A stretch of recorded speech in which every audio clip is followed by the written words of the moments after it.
My name is Claire Leighton. I am a second-year psych student at St. Thomas University, and I'm currently working towards a career in health education. And the way I've gotten kind of on this path is through my own experience of just working through my own complex, diverse, complicated mental health kind of makeup. And it's been many years in the making, and it's going to be kind of a lifelong journey, but the overall goal for me and why I see that as so important is just to live the best life I can and get the most out of what I have to offer in this world.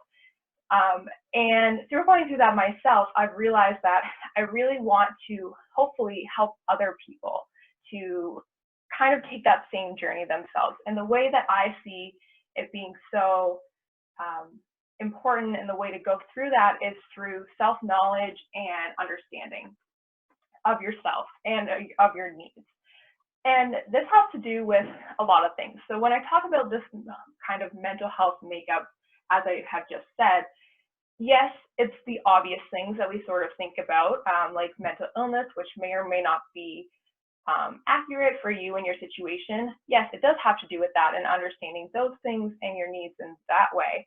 But there's so much more to mental health that we sometimes don't think about. And of course, it has to do with stress and relationships. But I also think that one big thing that we're not really talking about yet is personality and how your personality traits and just the very natural kind of aspects of yourself and like characteristics that are just always kind of bringing you through every situation you're in, how that impacts your mental health. So that's really what I want to talk about today, because I think it's not necessarily talked about so much. And what I want to talk about is empathy and being an empath. So I'm going to talk more about what that kind of means and what it means in terms of our current situation in the world. But first, I just want to talk a little bit more about that personality aspect and how it's impacting me personally through this COVID-19 experience. So the first thing I want to say, like I said before, I think that I'm kind of bringing a different spin to this topic. And that's because I genuinely feel I have adapted relatively well to this social distancing, staying home. I've only been out for groceries and one time to the bank because I ran out of coins to do my laundry. But other than that, I've been completely at home like the rest of us since the beginning of March.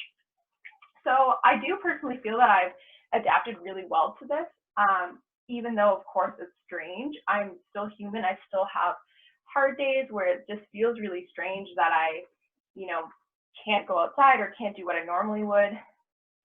Sorry, I was just trying to get someone in there. Yeah, but in general, I've done quite well. And I think the reason for this is that I'm really quite an introverted person. And I'm already really used to being in my own space and just kind of making everything work for myself. And I think that has really helped me to be able to be generally okay in this process. Again, I'm still human. This is strange for everyone. There's still really difficult days, but I feel relatively okay. But I will say where I am struggling is with this piece on empathy. So for anyone that isn't really sure what empathy is, I think of it in sort of like two camps. So there's the first side of it where we all have empathy. And that's not just something I'm just saying, like there are biological evolutionary reasons why we as as an animal are very empathetic. And it's because empathy is what helps us to relate to other people. If it weren't for empathy, we wouldn't be here right now. I wouldn't be talking to everyone. All of these things about in this together and all these wonderful things that are coming out of this strange time wouldn't be happening, because without empathy, we wouldn't be concerned with other people. We wouldn't be relating to other people and understanding what we as a society are going through as it relates to somebody else. So everyone has empathy. We are social animals. We thrive in groups, and that's the reason why we kind of have this innate ability to relate to other people. But there's another side of it. And this is what I kind of describe and have for a while as being empathetic to a fault. And I don't mean that as, it's something bad about me or anyone else. I mean it in the way that it can be emotionally challenging and difficult in the extreme of how empathetic you feel. And this feeling is often associated with the term empath. So that's something that's kind of beyond being empathetic, as we all are, that kind of innate human ability. It's being a sponge, feeling everything that everyone you interact with, just taking those emotions on and taking on other people's experiences. I think of it kind of as you're sensitive to all people. It's not just people that you see frequently or acquaintances or friends. It's not that you pick up the experiences of your loved ones because you love them and you care for them. It's seeing anyone and relating to them for the simple fact that they are human and that you understand as a person what it is like to suffer. And as soon as you recognize that in anyone else, whether you've never spoken to them before, don't even know their name, you feel it. And you feel this intense kind of longing or just, I don't want to use the word sorrow because it feels really intense, but just a melancholy, that's the word. You feel this ache for other people. And it goes past the immediate moment. It goes past the conversation that you have just had. So maybe someone tells you about their day, they've had a really rough day, and you get it, you relate, you not feel sorry, but you just understand and you act understanding with that person. That's what empathy is. Hearing someone's experience, relating to it, and responding accordingly. Having empathy is how, when someone tells us something sad, we don't start cheering because we understand that is not the appropriate reaction because we know what they're experiencing isn't in line with those emotions. And so it's how when we look at someone, we mirror kind of their facial expressions. It's a natural process we all have. And for most people, that kind of remains in that communication that's happening, I guess, in that exchange. For what I'm talking about, this kind of extreme area of empathy is it goes past that single moment of communication and exchange. You bring it with you. You feel that person's pain for, again, past that initial moment, which can get really exhausting because you already have all of your own emotions you're dealing with. And now all of a sudden, when you meet someone or read about someone that is struggling, you bring that struggle on because you just feel so connected to everyone and to the space around you. And you just, I kind of think that you just want good things for everyone because you know what it feels to feel good. So the question is, what does this mean for right now? What does it mean to be in that sort of second space of just intense empathy? It means a lot. It means emotional exhaustion. It means, feeling sadness that might not necessarily be a part of you in the moment. There's a lot, and there's a big reason why, and it is this guy right here. So we have a lot of extra time on our hands right now, and that extra time has resulted in time to scroll, time to watch the news, time to read the papers. And the unfortunate reality is that we are living through a tragedy right now. A lot of people are suffering, whether it is with the actual illness itself or with, the situation that they're in financially, emotionally, with their loved ones. There's a lot of negativity around us right now. And if you are this kind of person that I'm speaking on about feeling extra sensitive, being that sponge, you are collecting all of that. And that is where I have been for these few weeks. And I think the hardest part about being an empath and being this extremely sensitive person isn't just the fact that you are that person, but that you feel a responsibility to be that person. And I hope that some of you know what I mean when I say that. And it's this feeling of personal responsibility when you know that someone else whether you know them or have read about them or just have this kind of fictitious person that you've created based on the situation, you feel a responsibility that if they are suffering, to respond in a way that is respectful to that suffering. And that it's wonderful to be respectful. Of course, we all should be. But the problem is that there is so much going on in the world, particularly right now. There's so much available to feel bad about, that if you feel bad about all of it and pick up all of it and internalize all of it, you are doing some serious damage to your mental health, your heart, just your sense of being a person, because you're carrying so much. And that's really where I've been. So just like to give some specific examples, because I've been speaking very broadly. And if anyone is feeling confused at all, I know I'm a rambly person, please ask. I can see the comments. If anything needs clarification, please jump in. I will not be offended whatsoever. But yeah, so for me lately, a big struggle has been knowing that, you know, we're really lucky. We're really, really lucky here in New Brunswick, if that's where you're coming from. We're very fortunate that we are very safe right now. And for me, as an empath, that brings a sincere feeling of guilt, because I know that there are other people in the world that may not be as fortunate as I am. And the thing is, it's important to recognize that. It's important to acknowledge our privilege and be thankful for the fact that we are safe right now at a maybe particularly unsafe time. But you can't carry that around with you all day, because at the end of the day, it's really not your fault that you were born into this situation, and that maybe other people just happen to be in some of the countries that have maybe been hit a little bit harder than we have with this illness that's going around.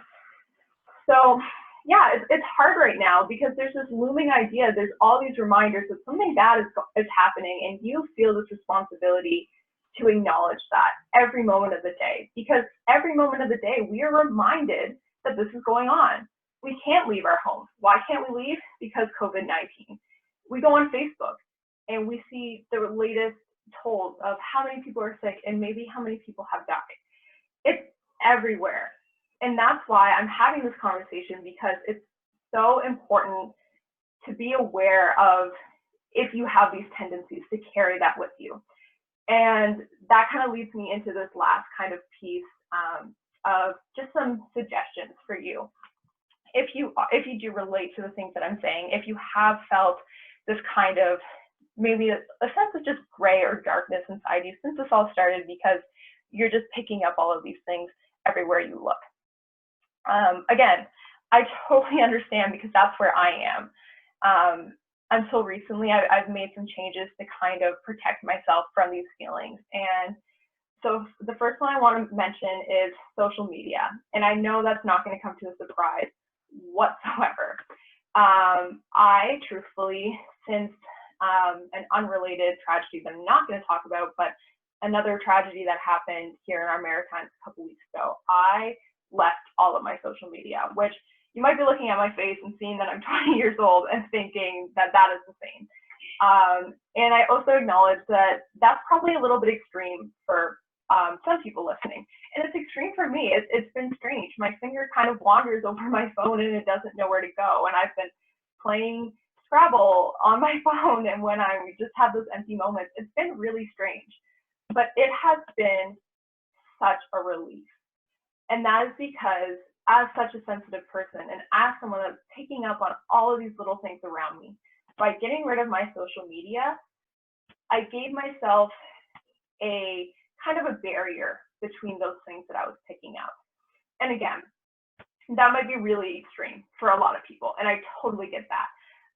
But what I want to encourage you to do is try to be intentional with your social media use, because I don't think there's anything inherently bad about social media. But I think when it becomes a problem is when we're using it really mindlessly.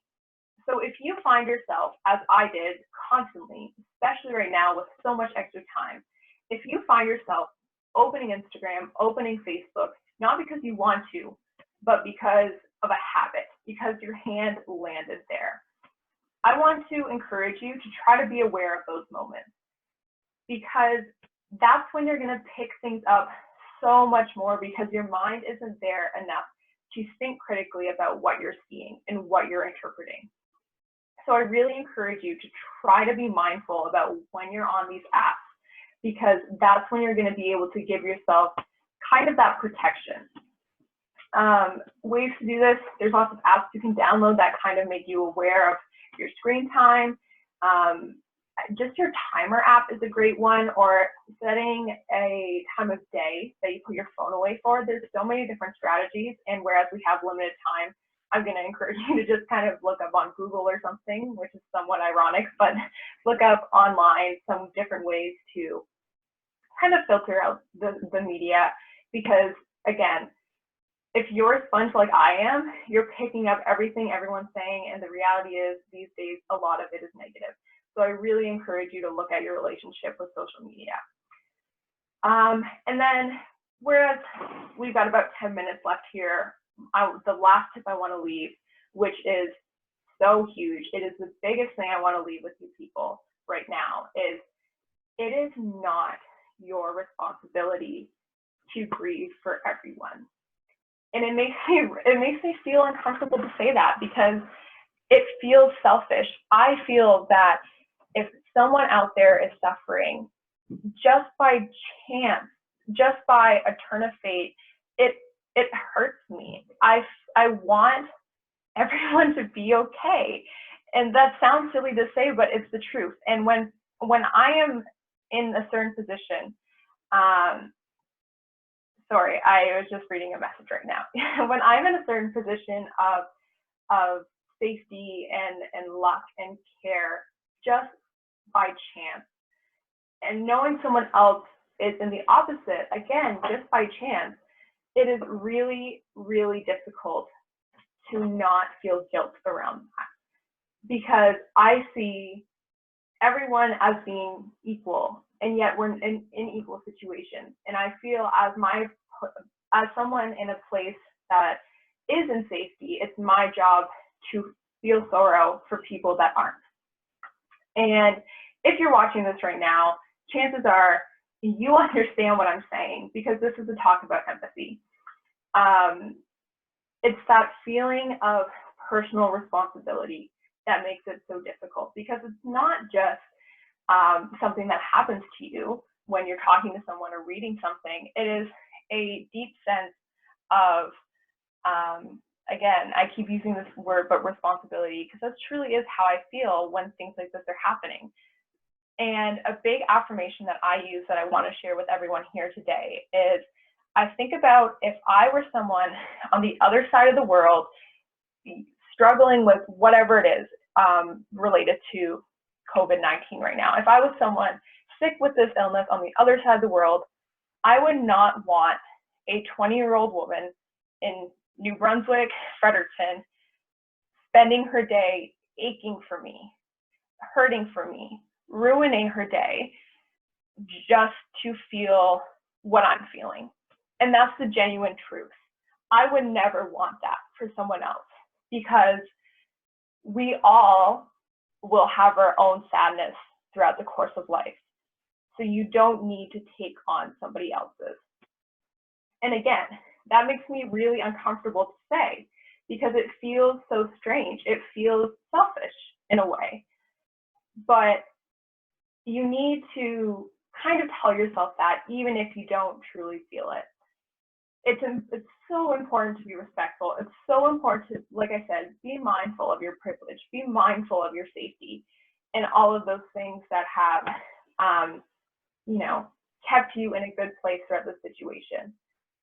But again, it is not your responsibility to feel everybody else's feelings.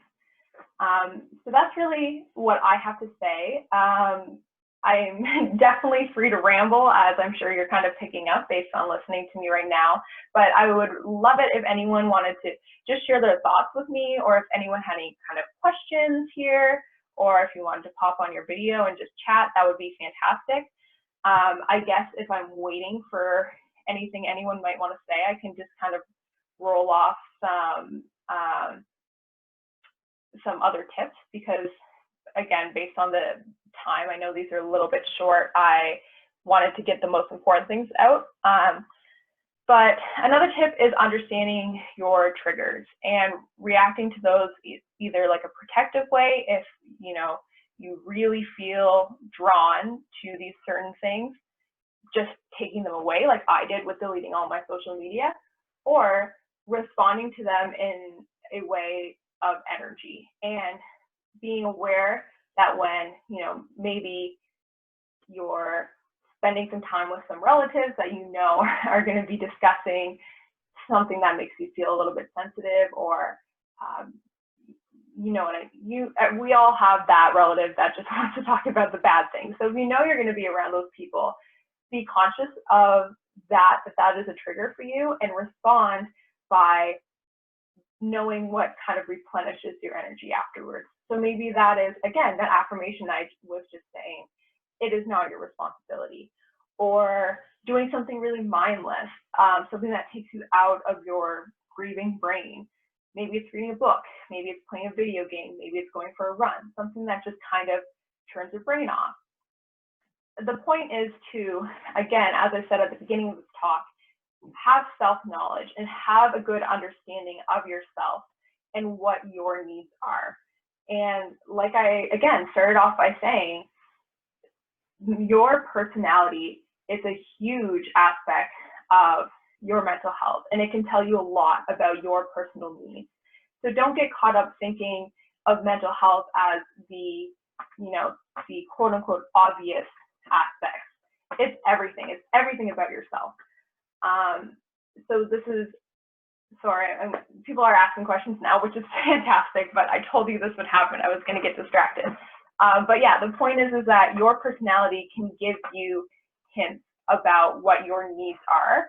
And this is a really good time to be listening to those things. If you're feeling yourself react negatively every time you're on your Facebook because of what you're seeing, be aware of that and take note of it.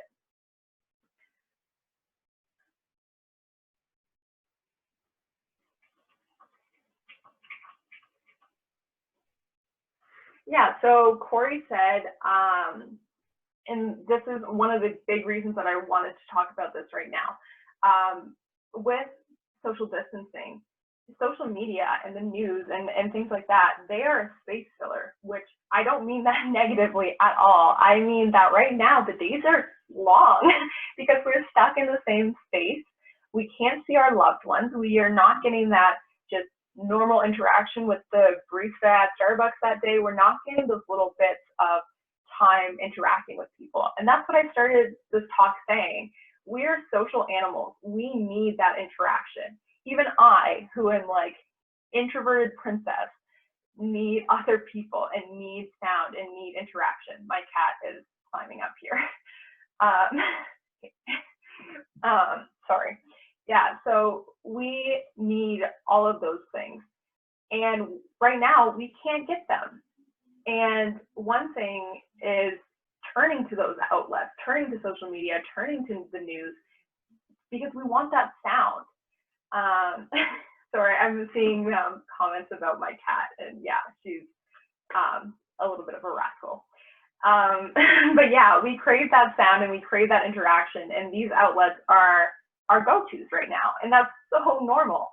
But it kind of becomes a double-edged sword, because we have all this extra time and we need some way to fill it. We want to fill it with other people, and this is kind of what we're finding. So a good way to kind of combat that is be conscious of what kind of people and what kind of outlets you're supplementing with.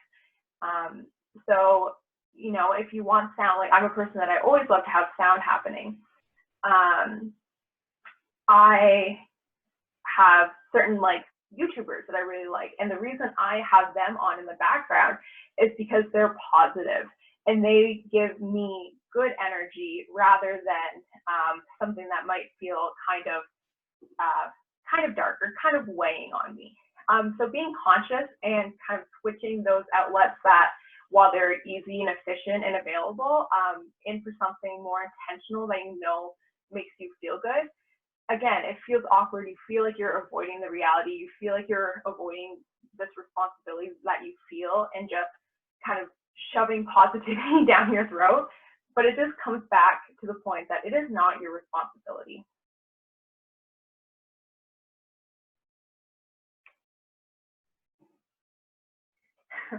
I received a private message that I really appreciate because someone's letting me know that they relate, which is really helpful because empathy.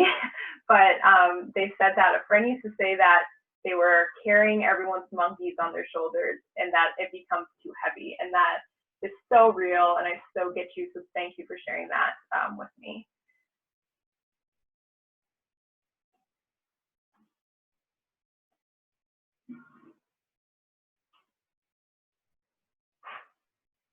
Yeah, so I guess things are slowing down right now. I really appreciate all your comments. I will close with one final thought, unless any, again, interrupt me, feel free. But until that point, the last thing I want to say comes back to that it's not your responsibility. If you're an empath like me, I hope that this is the main thing that you take.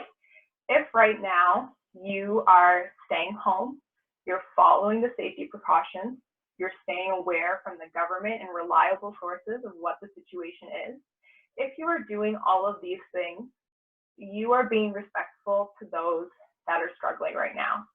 Staying home, washing your hands, not participating in the spread of the bad thing is enough.